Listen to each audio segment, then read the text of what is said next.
Hello, everybody, and welcome to another episode of Business and Beers Japan. This episode is pretty cool.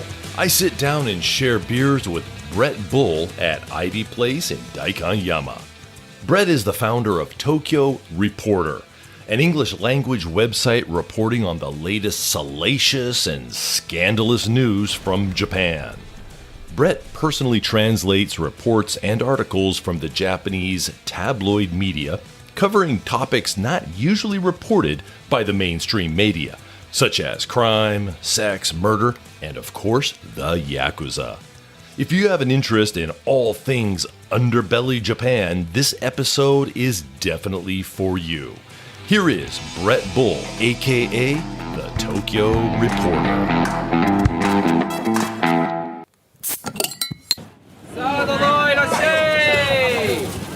It's scandalous news from Japan, but sometimes I try to make it amusing. There was a story I put up today. I said, I said, bad first date. This one, right? And that's maybe sort of, as you mentioned, choking the chicken. It's something that people in the West can identify with, that particular phrase. So I put that at the front just to see if people might get the gist of what happened. It's scandalous news from Japan. Welcome, Brett Bull. You are a civil engineer by day and an uncivil scandal and sleaze sleuth by night. How the heck are you? I'm very good. Thank you for having me. This is the Business and Beers podcast, and so today we're going to talk a little bit about your business, or I don't know if it's your business, maybe it's your side business or your hobby, and then we're going to drink a couple beers. How's that sound? Go right ahead and ask me anything. I love your site.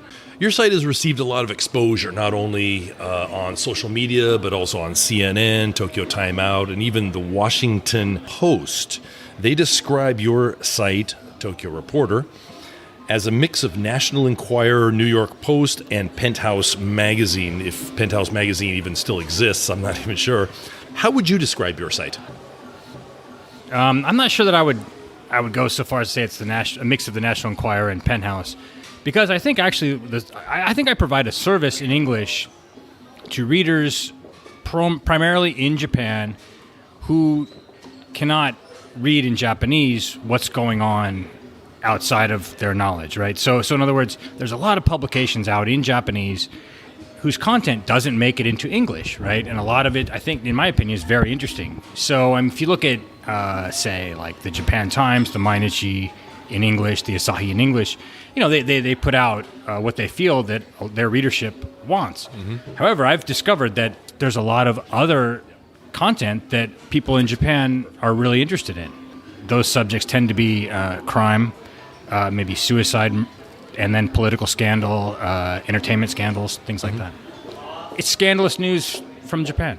In the early days of the site, if you go back in the way the site has developed over time, since it started in 2008. In 2008, it was a lot of translations of tabloids, the ones you would pick up at a convenience store. Right. Not a lot of that right now is what I'm doing at all. I found over time, I discovered that there's not really a lot of point in picking up a magazine at a convenience store and then rewriting its content in English for a couple of reasons. One, a lot of the most interesting content from those weekly tabloids, in other words, they're released every week, is available daily. So they're just rewriting it themselves in a weekly format. Right. So why don't I realized when I started doing this early on, why don't I just cut them off and just figure out where they're getting their content from in Japanese and just rewrite it myself? That's one thing. Second thing is it's a weekly magazine, so the content will be quite stale a week later. So for those two reasons, I decided to just start going after content that was from news channels and then the dailies. And that's primarily what the site's about now. So back in the day, there was a lot of tabloidist stuff. We had an equivalent of the Penthouse Forum. It was okay. It was well received by some, not so much by others. But it was different. But it was very much like Penthouse Forum, I think. But nowadays, it's more, again, as I said, it's more about just hard crime, suicides, political scandal, entertainment scandals, stuff like that. It's kind of funny because when I was in college down in Kyoto studying Japanese, I used to take that magazine called Focus, and I don't think it's around anymore. It's not around anymore. Yeah, it was a tabloid, scandalous magazine. And I used to translate some of the articles just for fun. It was very interesting for me, and it helped with my Japanese a lot because there's a lot of colloquialisms that they use in there, kind of like double meaning things that on the surface you might read it as if in English we said, Randy Farmer does more than just choke his chickens or something like that. On the surface, that's what that means. But you and I both know that means something else. In some of your sources, do you come across that type of language? Sure. I mean, I think that a tabloid is, by its nature, attracting readers with titillation, right? So you're going to write a cheeky headline, of course. That's one of the things that they're trying to do. As you said, though, with a daily type thing, they're more trying to get out the news fairly straight. IPA, M size. M size? That's a small size, isn't it? What's the big? It's like a pint. Okay. Yeah. I'm not trying to like peer pressure you into drinking a big beer, but that's M size right there. Oh, really? Yeah. But there's only two options. Oh, maybe you're right. I think you got the small size. Oh, this is これ S ですか? Dude, you're drinking the S side. OK, じゃあ M でお願いします。僕は同じペーレールの M サイズお願いします。Have you ever been here before? This is Ivy Place in Daikanyama. So this is my first time in the restaurant. It looks very good. Cheers. Cheers. They do have excellent beer. The other thing that they will do is they will even mix your beers if you want. So if you want like half pale ale and half IPA, Okay. they'll do it. That's interesting. Haven't really heard of that. I love your site, and I've been following it from 12 years ago. But didn't you used to have a site before Tokyo Reporter? Right. So I did. It Yeah. was actually a compartment or a segment on my friend's site, and that's how I got started. What was that called? It was called Sake Drenched Postcards. And it was sort of... Say it again, what? Sake Drenched Postcards. Oh, sake-drenched postcards, yes. The idea was some guy was sending postcards home, but he was drinking while he was doing it. Or maybe like drinking beers and podcasting at the same time. Something like that. Could be something. It started a long time ago when there weren't podcasts, but you're on the right track, I think. Right. And so that was the idea. And so then the reason I started the Tokyo Reporter was because I wanted more of a rapid-fire daily sort of output, whereas the old stories were features. Content was similar. I was interviewing hostesses. I was attending adult video shoots. I talked to right-wingers. Just anything that nobody else was doing in English, I was interested in. That's sort of what it was about. Then with the Tokyo Reporter, it's a bit different now in that the stories tend to be shorter, although I still do features sometimes if the subject warrants it, and it's more rapid fire. Does your site make money? It does okay. I've got some ads up there. It covers the server bill. It's all right. Yeah, I was thinking about how you could monetize your site. Some of your photos are pretty cool. This is just a crazy idea, but pull out a quote from one of your stories, somehow, put that on the photo and then sell postcards.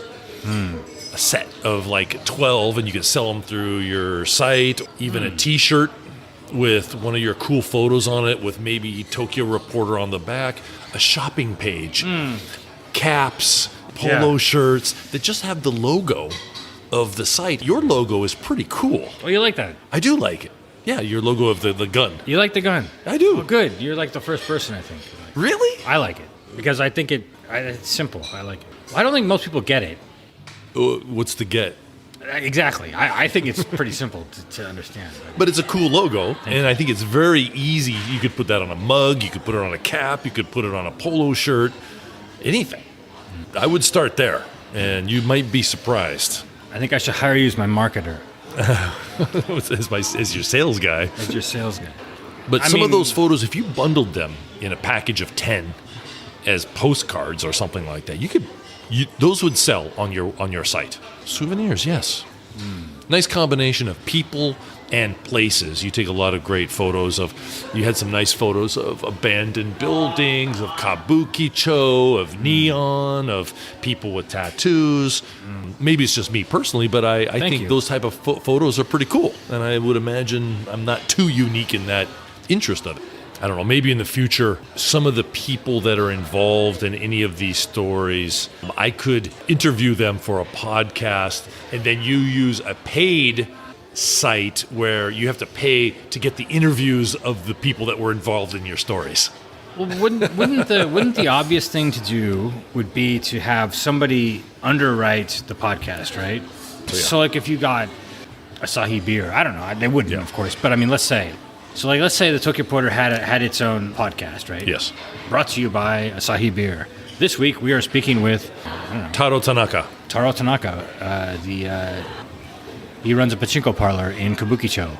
Here we're getting his insights on what's going on at street level. Taro, how are you? Like this, right? I'm a fine. So then, Asahi Beer would, and then actually before we started talking to Taro, we would talk about how Asahi Beer is a little bit, very delicious, and the right amount of bubbles and froth and whatnot, and everything like this. For right? somebody who writes, you're not very good at writing ad copy. That's for sure. Yeah. But I'm it's got good bubbles. I'm coming up with this on the top of my head, right? So something like that, right? Yeah. I've noticed that I've been listening to the Ringer podcast quite a bit. They really mix in their advertisers with their content. They have the audio version of product placement, you mean? Yeah, exactly. No, they do it really well. And they don't seem to. I mean, and your comment about bubbles would have been perfect because it would be very funny. It's light. Everything's loose, and that's sort of the way things go now, I guess. Yeah, you could even bait your guest with, so tell me about that club you went to. Wasn't there a lady there named Bubbles? Oh yeah. Speaking of Bubbles, boy, this beer is delicious. It's Asahi beer. No, that's exactly what the kind of thing that you would do, or we would do, or whatnot. Nice. So how much time do you spend, roughly? You have about 3 or 4 articles almost every day. Yeah, no, it's more than that, actually. I think I do most everything, but there's about 6 stories a day. On the weekends, maybe a little lighter than that. The thing is, I have a way I can figure out what stories. I have a feed that I use in Japanese, and I just go through that twice a day, pick out the stories I need, and then the truth is that Japanese news repeats from the type of the story, like a guy molests a schoolgirl on the street in somewhere. That happens all the time. The way the story is written is identical to the similar story that was like from a month before. So I mean, you get in a flow. Yeah, is what I'm trying to say. There's a template for every crime. Kind of, sad as that is to say, and that's why I try to mix it up sometimes with Bad First Date, like at the front, to get people. And I try to get if it is a tired subject, perhaps I will. Then at the first sentence, I might try to spice it up a little bit or something. On your Facebook page, people can leave comments. The Tokyo Porter Facebook page is very active. It's unbelievable, actually. That's where all the action is. On the Facebook page, yeah. I love the comments. There's some funny ass comments. There's some people there they're very adamant about reading every single article on the site. I'm impressed. So you do read the comments. I respond to some of them if I get the time and I can see. I mean, a lot of them are just silly, but if somebody thinks that I've done something wrong and I know I haven't, then I'll correct them. Or if I haven't in fact made a mistake, then I'll say thank you or whatever. Mm-hmm. But the Tokyo Porter Facebook page is quite active. It's just that people feel comfortable commenting on the Facebook page. Yeah. The problem is that they might not read the article. I got tired of dealing with people who were trying to be anonymous. And I mean, not that Facebook's the best filter, but it's a filter for people taking some sort of responsibility about who they are. I think they're called trolls. Yeah, that sort of thing too. Yeah. じゃあ次は私は IPA お願いします。はい。Your Instagram account is pretty cool. It doesn't have any of your news stories on it. Photos. That's right. Only photography. Why is that? There's only so much time in the day. And actually, the Instagram account used to be far more active than it is now. It's not active at all now. But occasionally I put up a photo. It's just more for amusement. I don't know. I've never really tried to figure out how would I put up a story on Instagram. Well, what you might do is put up a quote or a meme from one of your stories and just use that with a link to your homepage. I see. I used to take a lot of photographs. So all the photos on Tokyo Reporter Instagram site, they're all your photos that you took? Oh, yeah, definitely. Wow. There's some great photos up there. Oh, thank you. But it's an idea. That's a good idea, actually. I never... I'm always looking at different ways to market the site. Because I noticed your Facebook page has some of the photos from the Instagram site, but it also has all the stories from your homepage. Yeah, I experiment nowadays. If I do put something up on Instagram, I put it on the Tokyo Reporter Facebook page because they're the same company now, so it's really easy to share it. I realized the Facebook page is perhaps the best way to generate interest in the site. Yeah. Twitter is dead. Google is tough. Facebook, though, is quite good. Has anyone ever tried to shut you down? No. If you look at the site, you might think that some people might want to. No, I get complaints every once in a while. Complaints from who? Well, readers are upset about... Some people think that I misrepresent Japan, like that I'm... people say I'm one-sided. But that's totally the point, though. I am one-sided, but I'm providing the one side that is not generally shown.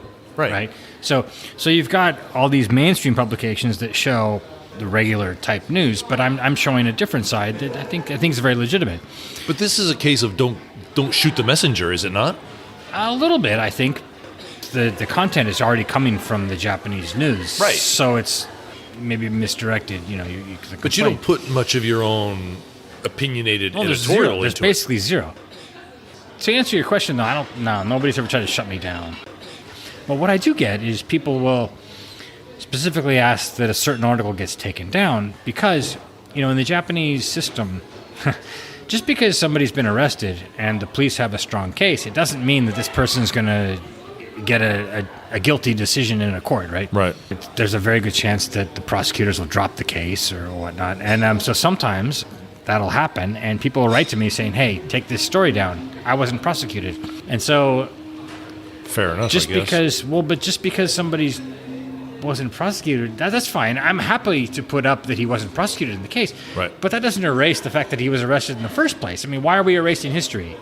Just take away the fact that you were arrested. No, you were arrested. That's fact. The issue, though, that I find so bizarre is that somebody would want to have, their name is up there as being arrested for whatever, but they want the record to state then that's the last record. You don't want me to write that you were exonerated? So when you see a Japanese non-prosecution, they never mention the person's name, which is so bizarre to me. The last record of this person is that he's been arrested. You don't want to mention his name as being not prosecuted. Why? That's crazy to me. You should clear his name if he's been not prosecuted. So what I'll do oftentimes is I'll just take the guy's name out of the arrest and just leave the information up there, basically. Right. And that'll be the end of it.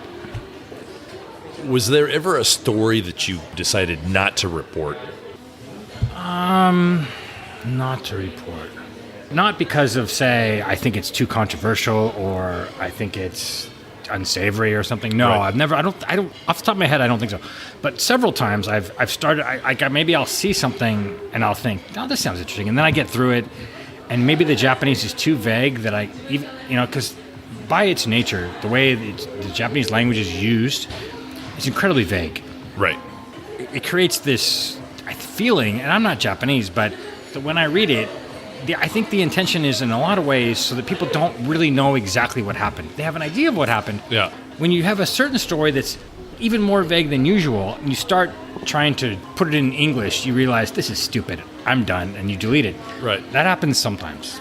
I've found that when I read the mainstream English media and they report on crime, they always say, and maybe this is a translation of the vagueness, it'll say something like, police find severed head in coin locker.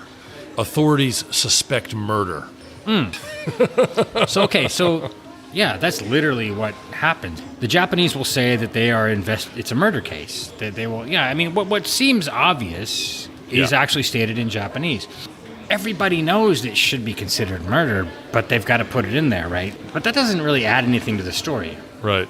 You're often asked to write articles or voice your opinion on all things underground Japan.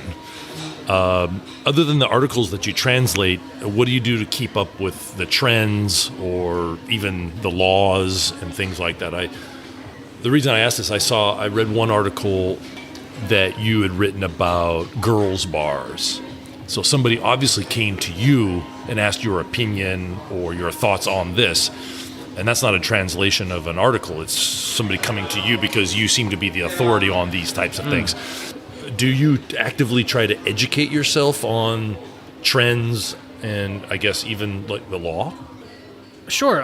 What happens is when I'm going through the news, I will see certain things developing. And actually, these sorts of things, these legislative changes are mentioned in the articles. For example, today I did a story on a hostess club paying off gangsters protection money, right? And so, but it just so happens that last October, Tokyo Metropolitan Government enacted legislation that made it punitive for these businesses to actually pay off gangsters. Because forever, gangsters have been generating revenue by shaking down, hostess clubs, regular bars, sex establishments, whatnot. That's sort of been their bread and butter in Tokyo. That's extortion, isn't that illegal? Mikajime ryo is how you term it in Japanese. What's the term? Mikajime ryo. Mika, third, right? Third. It's like the third day's payment or something. So the fee you pay on the third day. So I guess historically, you would have paid it on the third day, but I don't. First day you pay the rent. The second day you pay your employees, and the third day you pay the yakuza. Maybe that's. So the legislation was enacted last October. They made their first arrest of an actual establishment manager just this week. And so I was aware of that because I had done the story on the change in the legislation. So to answer your question, sure. I mean, I follow what's going on, I think, pretty carefully as far as this goes. The girls' bar thing, I called up the National Police Agency, and I asked them, so the girls' bar is actually, it's a hostess club, but it's registered as an inshokuten, right? So it's a bar restaurant. Yeah. Right? So in order to have a hostess club, you've got to have like a license under the fueho, which is the adult entertainment law, right? Right. So, but that's, I think, time consuming to get it. Plus, it's a lot of restrictions on it. You can't open past 1 a.m. So who would want to do that? Nobody, right? Because if you're a hostess club, you want to stay open until 5 in the morning, right? Of course. So if you just get a bar restaurant license and then just make the girls sort of, they're just behind the bar. They're not seated next to the customer. More of a waitress than a hostess. And sure, they're in suggestive suits or costumes or whatnot. They're behind the bar. They can still talk across the bar, right?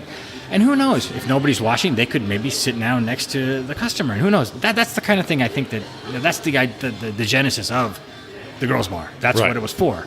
And I remember I called up the NPA once and I asked them about this because it just started in the late 2007. NPA is National Police Agency. Do you have any contacts in the National Police Agency?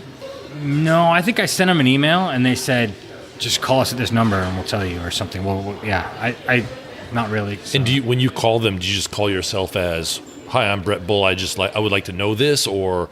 I think I told them I was a reporter. And, to be honest with you, I'm not sure why they agreed to do it. Because if I talk, the Tokyo Metropolitan Police are the biggest pains in the ass. Because what do you mean by that? Because they still rely on the Keisha Club system. The Keisha Club is They distill information to the press through this reporter club system. And if you're not a member, and I'm not, right, you're going to get shut out. And so the police feel like they can kind of hide behind. Well, they do. They hide behind. Unless you've got somebody in there who's going to give you something, and I don't. I've been given the runaround. I've tried to talk to them, and but they won't play ball with me. So, but the National Police Agency did on that one time when I called them up. And you can perhaps, if you see like a Koban cop or something, you can go talk to. And I've done that. I've gone and talked to them, and you can get an anonymous sort of. But if you want some sort of official, like I went to the Azabu police station. And I wanted to get the lowdown on why Gas Panic was getting busted all the time for the dancing thing. They wouldn't talk to me. I went through all the hoops. They said, "Well, you've got to present us with this information, these questions in advance. What questions do you want to ask in advance or something?" I did everything, and they just say, "No, we're not going to do it." Every time in the past I went to Gas Panic, it was just you walk in, yes, loud music. But basically, it's just people standing around drinking, and it's kind of a pickup bar. But late at night, some people do dance. Is the dancing law, is that still in effect? I heard that they changed it, or they were going to change it. Yeah, I think it was modified. It used to be that you couldn't dance after 1 a.m. Now, they've changed it to where there's some restrictions in place. And I really don't remember off the top of my head. It's something to do with the lighting and it's the lighting. That's important. I've talked to a lot of bar operators in Tokyo. The one thing that they've all told me is that of course, the dancing isn't the problem. The police aren't against dancing, which is sort of this gaijin idea that the police, they're cracking down on dance, no fun in Tokyo, whatever. They go after places that there's some other problem ongoing, and this is just an easy way to get them just shut down. What might the problem be? Fights or theft, drugs, those things. So if the police get a report about drug dealing in a certain place, if they get a report about thefts, if they get a report about fights outside, or noise where the neighbors are complaining, those three things. To have evidence for a drug raid, well, that's kind of tough, right? And then for a fight, well, that might have happened, or the noise, well, that's gone. That happened like several days ago or whatever. But what's the easiest thing in the world? They're dancing all the time, right? So you just go in and bust them for dancing. That's all they've ever been doing. And then you're just sending a message to the club owner, and then I think they have to pay a fine or whatever, and that's about it. 今度は IPA とペールエールの50-50ミックスしてください。And you don't have to drink beer. You could order something else if you want. Ooh, a real challenger.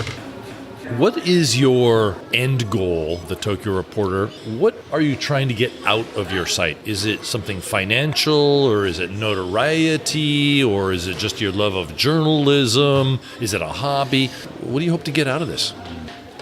That's a great question, because I don't really know the answer. Again, going back to what I said, I really like news, so I really would like to. When I was younger, I read the LA Weekly, which is the alternative weekly in Los Angeles, and those types of publications. And I thought they were really interesting because they were a different viewpoint on what's actually within the mainstream. But I feel like with my rapid fire approach that I'm providing like a different way of looking at the news in Japan. And because I live here, I think that's kind of cool. That's really it. I can't say I don't expect to make a ton of money on this. No. But there's a lot of people who are interested in this. That's just sort of what I would like to do. I'd like to provide a different way of looking at what's going on in Japan, because I think that there's a heck of a lot of people who are interested in that. Probably you get a kick out of just doing your site. If you get positive comments, if you make a little bit of money, that's probably enough. I mean, you're not going to try to retire off of Tokyo Reporter, are you? If I retired off Tokyo Reporter, that would be awesome. But I don't think it's going to happen now. But it's something you can continue to do even after you retire. But I could continue to do it. Yeah, no, the Tokyo Reporter is not the end game. I mean, I do write for other publications as well. So I'd like to keep writing. How do you like that amber ale? It's light. Light? Yeah.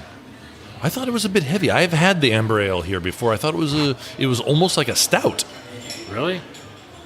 She must have given me the wrong beer then. No. It's just, the color is the same, but maybe your palate is different than mine. You're an IPA drinker in general? Yeah, I love it. I think Shigakogen is really good. Shigakogen is very good. Aoni? In California. Yeah, I buy that at the convenience store. Yeah, that's a good one. Aoni. I think Stone IPA from San Diego. Very good. It's really awesome. Yes. California comes up with some really good stuff. Ballast Point, I think, is really good. Yeah, you're naming all the ones I like, too. Yeah. Where else do you drink craft beer in Tokyo? Sometimes I'll go to Two Dogs in Roppongi. That's a great place. They've got the Punk IPA is one of my favorite IPAs. That's Brewdog. So that's Brewdog, man. So Brewdog has got Brewdog. I haven't been in there in a while, but I used to go in there sometimes. Right. What did you said? Two Dogs? Two Dogs. It's like literally about a 3-minute walk away. Isn't it a bit confusing? There's Two Dogs and there's Brewdogs. And there's Brewdog, yeah. I could see making that mistake. I could saying to you, hey, Brett, let's meet at Two Dogs. I would guess that several customers have gone to the wrong place and have been directed to the other one several times. And it could have been that like they went there and enjoyed beers and were drunk and didn't even know the difference. And then, in regards to the Tokyo Reporter, do you consider yourself a journalist? I think I am, but Tokyo Reporter I wouldn't really say is traditional journalism, just because I'm just rewriting the news. But I think you've cornered this market. Nobody could really copy what you're doing because you've been doing it for so long. You're doing it so well. Yeah, the site right now gets about 150,000 readers or something like that a month. That's pretty good. Something like that. Yeah. I think. Yeah, it goes up and down, but I think... Do you want it to go big time? I mean, do you want to have 1 million subscribers a month? I don't think I need... I actually think that what I'm doing is valuable. It's actually providing a service. This is not valuable to who? to the readership. I don't think that actually, if let's say the traffic went up by 10 times, I think that would mean that I'm doing something different, and I don't want to do that. So I'm guessing. The National Enquirer in the United States, Yeah. and I think in England, what would be the equivalent? Is it like the Sun or the Mirror or something like that? Yeah. The subscribers are in the millions for those. So obviously there is a thirst for tabloid journalism. But I think first and foremost, though, right now, people are interested in, as you say, the onsen trips and whatnot, and Japanese food, and the latest hot anime, right? Right. I think people are really interested in that. But like if somebody's committed suicide or there's been a murder or whatever, that's not, I mean, there are people who are interested in that, believe me. But I don't think there's no comparison compared to anime and manga. Yeah, this so is no, true. so I'm not going to be, if I were to go up to, as you say, the National Enquirer level, no, I would have to change the site to, I think, in other words, sort of the fake news sort of thing. And I don't think the site's not that. The site is not that. It's actually fantastic. It's actually real stuff. Although a lot of people don't think it is, but yeah, it's real news. You're probably right. Some of the content is a bit topical. I mean, the average Bob and Mary Johnson in Chicago are probably not interested in, the love triangle murder in Wakayama, for example. That's probably true. Yeah. So if nobody's interested in Japan, they probably don't go to your site. But if somebody is interested in Japan, whether it's, the travel or it's the manga, and you mentioned about Cool Japan, and there's a huge Japanese government initiative to increase tourism. They've gone from like 8 million to 30 million in just 4 or 5 years. More and more people are coming to Japan, and obviously with the Olympics coming, even more will come. There's going to be more interest in Japan in the long term, because Japan is a great destination, regardless of all the scandalous stuff that we're talking about. And that's why you've lived here for 20 years and I've lived here for 30 years. There's a reason why we like to stay here. I think a lot more people are going to discover that. And once they become interested and hooked and fall in love with Japan, or want to know about your site too. So I only see an upside, actually, to your site. Yeah, I think it's natural that if there isn't more interest in Japan, then sort of the subculture aspect will also have a proportional increase in the interest. What do you want to cover? If somebody said to you, Brett Bull, maybe it's the police agency, maybe it's a detective agency, whatever it is, and they said, you can have access to all of our files and all of our ongoing investigations. What would you want to dive into? Okay, so I think that I would forget about the police or whatever. I think that if I had all the time in the world or whatever, I would probably, there would be maybe 2 things just off the top of my head that I would target. I would find a gang member and I would follow him around and find out how he makes his money. Really. In real time, and maybe I would document it. Maybe I'd ask him about it and find out, is he shaking down this parlor? Is he collecting a certain share of the sales at a shrine from the takoyaki or whatever at the octopus balls at the stall set up at the shrine that they probably control, right? I would want to do that. That's what, if I had the time and maybe the access, I would want to do that. So you like the Japanese mafia, you like the Yakuza well, that's angle. one thing. No, that's one thing. Okay. Plus the right-wing groups. I really want to know how they manage to drive those trucks around, those buses around. Who's funding them? And find out. If I had the time. Now I know several right-wing guys, and I probably should sit down with them and do a better job of figuring out how they're funded and because I don't think anybody knows. Nobody knows, really. They know. Of course they know. But more of like just generally how the whole thing is put together. I think that sort of Japan's underground, you've got this sort of this mix of a lot of groups, and I think the Yakuza groups mix with the right-wing groups, and they just sort of intermingle. And I think that's really interesting to me. It's something that's probably really difficult to sort of conceptualize, but or even document. But yeah, I think that there's a lot of this circulation that exists sort of beneath the surface that nobody can really understand. And why does nobody know? There are noise pollution laws in Japan, and obviously the decibels that these guys output from their trucks is over the limit. Why does number one, why is it tolerated by the common public, and number two, why do the police allow them to do this? You've been in Japan 30 years, so you know that Japan may have the most laws on the books in the world, but that just means the only thing that's useful about a law is if it's enforced, right? So, but if you just choose to not enforce laws, I mean, come on. I mean, is a soapland offering prostitution? Of course it is, but you just choose not to enforce it, right? I mean, you think that the police are going to... Are pachinko parlors offering gambling? Are pachinko parlors gambling? Same thing, right? So then you expect the decibel level of those sound trucks to be enforced? Well... But the soapland example and the pachinko example doesn't hurt innocent bystanders. People that choose to go to a soapland or choose to go to a pachinko parlor aren't inconveniencing other people, whereas these guys on a Sunday afternoon in Yoyogi Park are inconveniencing everybody. And as you know, somebody who's lived in Japan a long time, that Japan's society is almost based on not causing meiwaku.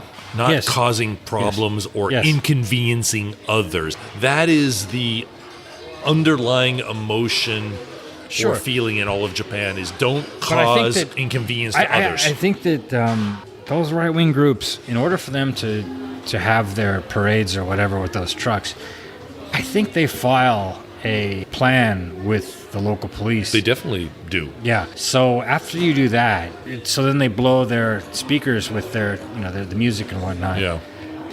It's partially due to the fact that they're already in agreement with the police that they're going to do this protest. So then the details about the noise and whatnot, well, I think as well as you say Meiwaku, sure, but there's also Shogunai that's equally as powerful, I think. Can't be helped. It cannot be helped. You're definitely right. They need a permit to do the demonstration. Yes. So they probably get the permit.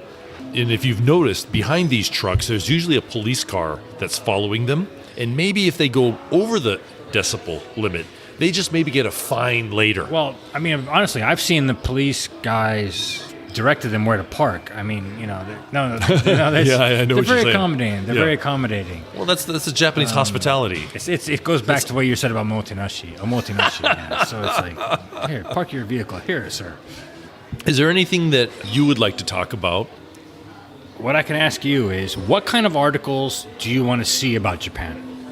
Either criminal in nature or kind of sexual in nature. I mean, they always say sex sells, right? And I think that's what a lot of people like. I'm also titillated and interested in it. Do I need more of that? Maybe not. I think what you have is a nice mix. So if you're asking me on my opinion on how to improve your site, I think you're doing a pretty good job. Not really. No, what I'm wondering is, what do people want to read about Japan that they don't already get in English? That's kind of what I'm curious about. Ask your readers. I mean, that could be an excellent, market research. You've got, I don't know how many subscribers or links or at the end of the year, a couple times, I did this like best of the Tokyo Reporter for the year. I was impressed at how many people would read that. They were really interested in what I thought was the best 10 stories, right? Yeah. So I would either pick them out of my own memory, like which ones I thought did the best, or I would actually look at the Google Analytics to see who people clicked on. I was really surprised at how many people would be interested in that. Yeah. Well, what about doing a reader's choice? Yeah. So around November, you say, we've got the Tokyo Reporter Awards coming up in a couple weeks. What are the great stories that stand out in your opinion? You'd probably get a huge, long list. So combine that with the Google Analytics, combined with comments per topic, in addition to actual feedback. I think that would be great. It's awesome. Absolutely awesome. Nice. Brett, thank you for coming out. Thank you very much. It's been very enlightening and a great joy. Cheers. And here's to our future sponsorship from Asahi Beer. Yeah. Or T.Y. Harbor Brewery in this case. Or T.Y. Harbor. They make great pale ale. I would prefer it's T.Y. Harbor, actually. Yeah, me too. To honest. And that, my friends, was Brett Bull. He certainly has carved out a niche for himself.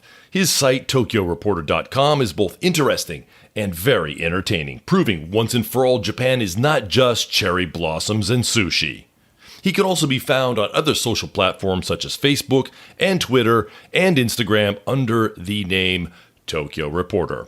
Thank you for listening. If you liked what you heard, please subscribe to Business and Beers Japan at iTunes Podcasts. Until next time, thanks everybody.